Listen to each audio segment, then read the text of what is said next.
Hey everyone, Christina Del Rey here with your forecast for December 21st, 2020. We have a huge week in astrology.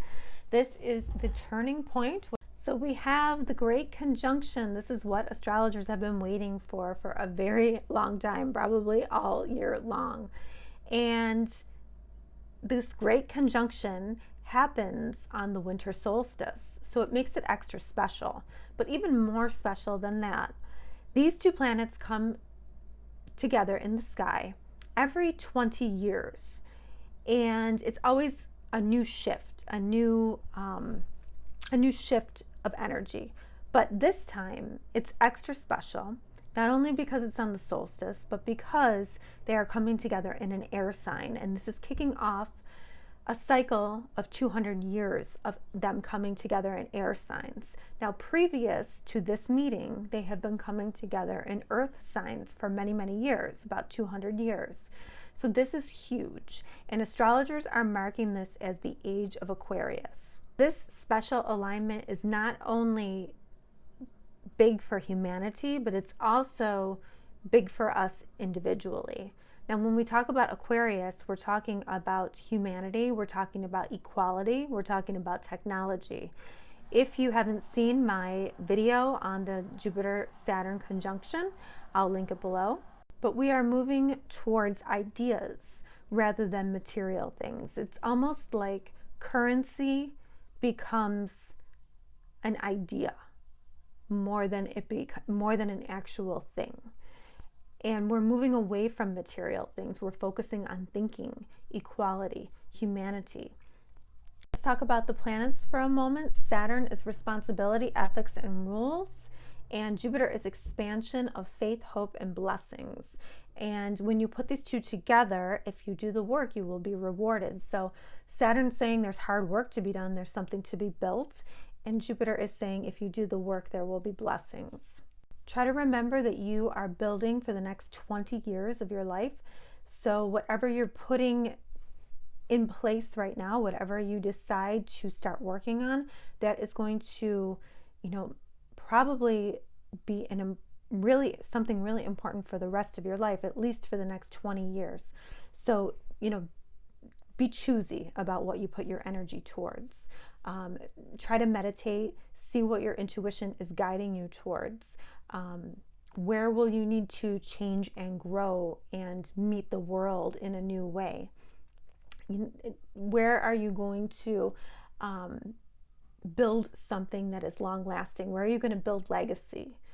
And we are moving towards, Aquarius is not only equality and humanity, but it's also individualism too. So it's like, how can you stand out but still care for humanity? So there's a unique duality there with Aquarius, but this is huge for everybody. And really, if you had to sum it up in one word, I would sum it up as saying revolution.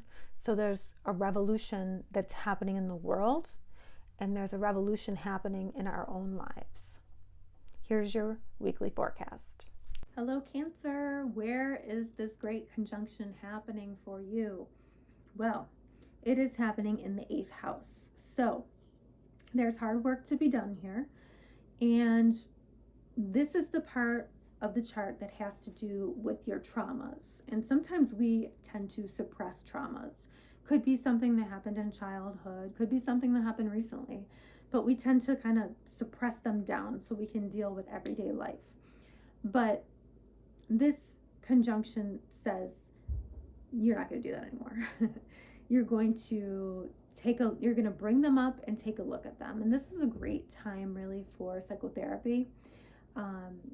When you are feeling that you're ready. And this is a part of the chart that has to do with fears as well, deep psychological changes, power, money, other people's money. So you're beginning a brand new cycle here. There is a new way that you're going to share money, or there is a new way that you're going to deal with investments. But it's Saturn is saying if you do the work, the blessing will be there. So there might be an opportunity here for you. But, and we can't, with Saturn, we can't promise easy. We can just promise you that there will be blessings at the end of the road if the work is done. And then on Wednesday, we have Mars and Pluto meeting in their last square. Now, if you go back to August 13th and October 9th, and you think about what was really triggering you at that point, what was making you really angry, was there a war going on in your life somewhere? And for you, this was happening in the part of the chart that has to do with relationships and your reputation, or relationships and your status. So this could be personal relationships, and this could be, work relationships, business partnerships. And it has to do with your status, or how you present yourself to the world, what you're known for, basically. So how was there a war going on in that area? This is likely to be triggered one more time. However, there's an ending here. So, don't go off the deep end, because this is one of those combinations that can really make you go off the deep end. I know I've been very triggered by this. But, if we are mindful and we try to, do our deep breathing and deal with it in an adult way, at least we know that it's coming to an end. And we have a very good and different kind of energy coming to you on Friday. And you have Mercury in your 7th house, also of partnerships and business partnerships. So there might be a little bit of news there that has to do with the friends. It could have to do with friendships, hopes, wishes, dreams, and relationships. And in some way, this news that comes to you, or whatever you hear, kind of frees you a little bit, and maybe makes you feel more free or more independent. And I think that maybe even maybe this will be a surprise, but like a nice surprise. And it could even involve technology. Mercury and Uranus have to do with technology, but maybe like in a more freeing way somehow. Whatever it is, it will bring blessings.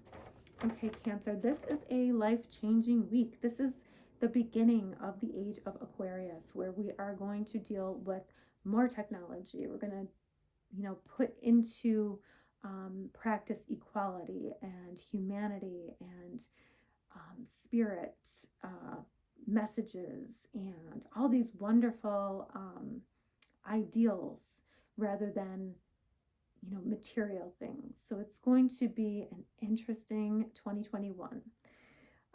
But for this week, it'll be a great week.